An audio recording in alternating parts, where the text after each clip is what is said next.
حضرت عمر رضی اللہ تعالیٰ عنہ قائد خلافت ہے، بیت المقدس کا محاصرہ کیا گیا، فصیل بڑی اونچی، شہر اندر سے سیلف سفیشینٹ، حملے کا راستہ کوئی نہیں، محاصرہ طول کھینچ رہا ہے لیکن ان کے پاس رسد بھی موجود ہے، پانی بھی موجود ہے، وہ دروازے بند کر کے بیٹھے ہوئے ہیں۔ بالآخر اللہ تعالیٰ کی مشیت کا ظہور کیسے ہوا؟ ان کے کچھ علماء آئے فصیل پر، کہا دیکھو مسلمانوں، تم قیامت تک بھی یہاں پڑے رہو گے محاصرہ کر کے، ہمارا یہ شہر فتح نہیں ہوگا۔ ہاں ایک درویش بادشاہ کے ہاتھوں یہ شہر فتح ہونا ہے، لیکن تمہارے اندر ہمیں وہ نظر نہیں آ رہا۔ ابو عبیدہ بن الجراح رضی اللہ تعالی عنہ امین هذه الامہ، ان کا فوراً ذہن گیا وہ درویش بادشاہ مدینے میں بیٹھا ہوا ہے عمر رضی اللہ تعالی۔ اب ایک اور عمر بھی ہے جو قندھار میں بیٹھا ہے، نقشہ وہی ہے، سادگی کی حد تک نقشہ وہی، بالکل وہی، اپنی آنکھوں سے دیکھا ہے وہی سادگی۔ عمر اول عمر ثانی تھے عمر بن عبد العزیز۔ اب ایک اللہ کے فضل سے اللہ تعالیٰ ایدہ اللہ بنصرتہ، اللہ تعالیٰ ان کی نصرت فرمائے، دشمنوں کو ان کے مقابلے میں نیست و نابود کرے۔ انہوں نے ریکویسٹ بھیج دی کہ حضور تشریف لائیے، یہ شہر فتح ہو جائے گا۔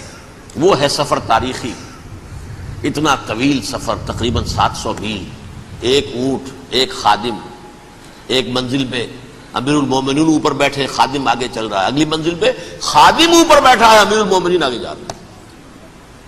اور جب پہنچے ہیں تو وہ باری تھی خادم کی، انہوں نے ہاتھ جوڑ دیا، حضور خدا کے لیے کیا کہیں گے لوگ، وہ میرا برا حال کر دیں گے، تمہیں شرم نہیں آئی؟ امیر المومنین پیدل آگے چل رہے ہیں نکیل پکڑ کر، اور تم بیٹھے ہو اوپر براجمان ہو۔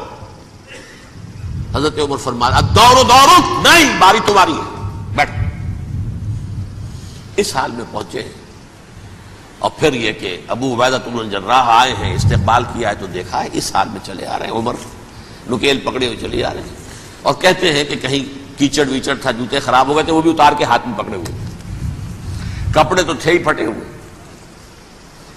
انہوں نے کہا کہ حضرت ابو عبیدہ نے، دیکھیے یہ بڑا متمدن ملک ہے، بڑا مہذب علاقہ ہے یہ، آپ ذرا حلیہ اپنا درست فرما لیں تب جا کے پیش ہم آپ کو کریں گے۔ آپ نے فرمایا نحن قوم اعزنا اللہ بالاسلام، ہم وہ قوم ہیں جنہیں اللہ نے عزت دی ہے اسلام کے ذریعے سے، کپڑوں کے ذریعے سے نہیں، دولت کے ذریعے سے نہیں۔ اسی حال میں گئے ہیں، اوپر سے انہوں نے کھڑے ہو کر نشانیاں دیکھی ہیں، اپنی کتابیں کھولی، ہاں یہ وہی ہے، اچھا لو جی سرنڈر، شہر تمہارے ہاتھ میں۔ خون کا ایک قطرہ نہیں بہا اور بیت المقدس فتح ہو گیا۔ لیکن اس وقت حضرت عمر نے ایک نرمی یہ کی کہ یہودیوں کے لیے بھی اسے اوپن سٹی قرار دے دیا۔ یہ احسان عظیم حضرت عمر کا، اس سے پہلے یہودی آ ہی نہیں سکتا تھا، داخل ہی نہیں ہو سکتا تھا، وہاں وہ آ کر وزٹ نہیں کر سکتا تھا، زیارت نہیں کر سکتا تھا اپنے مقدس مقامات کی۔ حضرت عمر نے یوں سمجھیے کہ تقریباً 550 برس کے بعد ان کے لیے راستہ کھولا ہے کہ ہاں تم آ سکتے ہو، زیارت کر سکتے ہو۔ لیکن یہ عیسائیوں نے لکھوایا معاہدے کے اندر، انہیں یہاں آپ آباد ہونے کی اجازت نہیں دیں گے، لیکن کم وزٹ دی پلیسز، دیکھیں زیارتیں کریں اور جائیں۔ یہ معاہدہ حضرت عمر کا ہے رضی اللہ تعالیٰ، جو پھر خلافت راشدہ کے بعد بنو امیہ نے بھی اس کو آنر کیا، بنو عباس نے کیا، پھر جو ہمارے یہ ترکوں میں اندر خلافت آئی تو ترک خلفاء نے بھی اس معاہدے کی پوری پابندی کی۔ فلسطین میں آ سکتے ہیں یہودی، صرف زائرین کی حیثیت سے، وہاں آباد نہیں ہو سکتے۔ اب آئیے اگلا دور آیا حضرت عثمان کا دور خلافت۔ یہ ہے وہ وقت کہ اب یہود نے امت مسلمہ کی پیٹھ میں چھرا گھونپا۔ وہ کیسے؟ ایک یہودی عبداللہ ابن سبا اسلام کا لبادہ اوڑھ کر آ گیا، معاشرے کا جائزہ لے لیا، ان میں بنو ہاشم اور بنو امیہ میں جو پرانی کشاکش تھی اس کے کچھ نہ کچھ جراثیم باقی ہیں، اگر ان کو ذرا بھڑکا دے تو مسلمانوں میں انتشار پیدا ہو جائے۔ کہا یہ عثمان کون ہے؟ یہ تو بنو امیہ میں سے ہے، یہ حق تو بنو ہاشم کا ہے، خلافت ان کے پاس ہونی چاہیے، محمد کے تو رشتہ دار وہ ہے صلی اللہ علیہ وسلم۔ عوام الناس کے اندر بات پھیلنی شروع ہوئی۔ پھر ایک بڑی سازش کے انداز میں حضرت عثمان کے خلاف پروپیگنڈا، حضرت عثمان کے جو عاملین تھے، گورنر تھے، ان کے خلاف پروپیگنڈا، اور ایسی ہوشیاری کرتے تھے کہ کوفے میں کوفے کے حاکم کے خلاف کچھ نہیں کہنا، اجی مصر میں یہ ہو رہا ہے، اجی شام میں یہ ہو رہا ہے، اجی یہ جو عثمان ہے وہ یہ کر رہا ہے، یہ ظلم ہو رہا ہے، یہ لوٹ مار ہو رہی ہے، یہ خیانتیں ہو رہی ہیں۔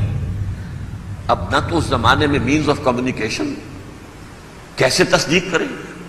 افواہیں تو آپ آج کراچی کے اندر شروع ہو جائے تو پتہ نہیں چل سکتا کسی کو کہ کیا اس میں صداقت ہے کیا جھوٹ ہے، اور بری بات جو ہے فطرت انسانی کی کمزوری ہے وہ فوراً قبول کرتا ہے، کسی کے بارے میں اچھی بات ماننے کو تیار نہیں ہوتا لیکن بری بات تو فوراً تیار۔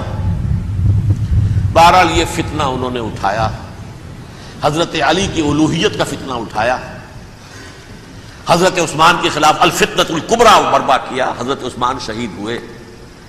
اس کے بعد 5 برس تک مسلمان ایک دوسرے کی گردنیں کاٹتے رہے، باہمی خانہ جنگی ہوئی، امت کو وہ زخم لگایا ہے جو آج تک جس سے خون رس رہا ہے۔ یہ شیعان عثمان اور شیعان علی تھے جو بعد میں پھر سنی اور شیعہ ہو، اور آج تک فتنہ کس نے جگایا؟ ایک عبداللہ ابن سبا یہودی اور اس کے کارندے، شیطان کا ایجنٹ، اور انسانوں میں سے بھی اس کے جو بھی حواریین تھے اور شیطانوں کے اندر سے بھی تھے، انہوں نے بھی اس آگ کو بھڑکایا۔ یہ آپ سوچ لیجئے کہ یہ کس نے وہ زخم لگایا؟ یہودی۔ اگلا دور آیا، خلافت راشدہ ختم ہوئی، بنو امیہ کا بھی دور کافی گزر گیا۔ طارق ابن زیاد 712 عیسوی میں حملہ کرتے ہیں اسپین پر۔ اسپین اس وقت عیسائیت کا بہت بڑا گڑھ، بڑے کٹر ترین عیسائی جو ہے وہ اسپین میں تھے، لہذا یہودیوں کی وہاں بہت پٹائی ہوتی تھی، بہت پٹائی ہوتی، میں بتا چکا ہوں، دشمنی تھی ان کی تو چلی آ رہی تھی عیسائیوں کے ہاتھوں یہودیوں کی۔ وہ تو سن 300 عیسوی سے ایمپرر کانسٹنٹائن کے بعد سے شروع ہو گئی تھی۔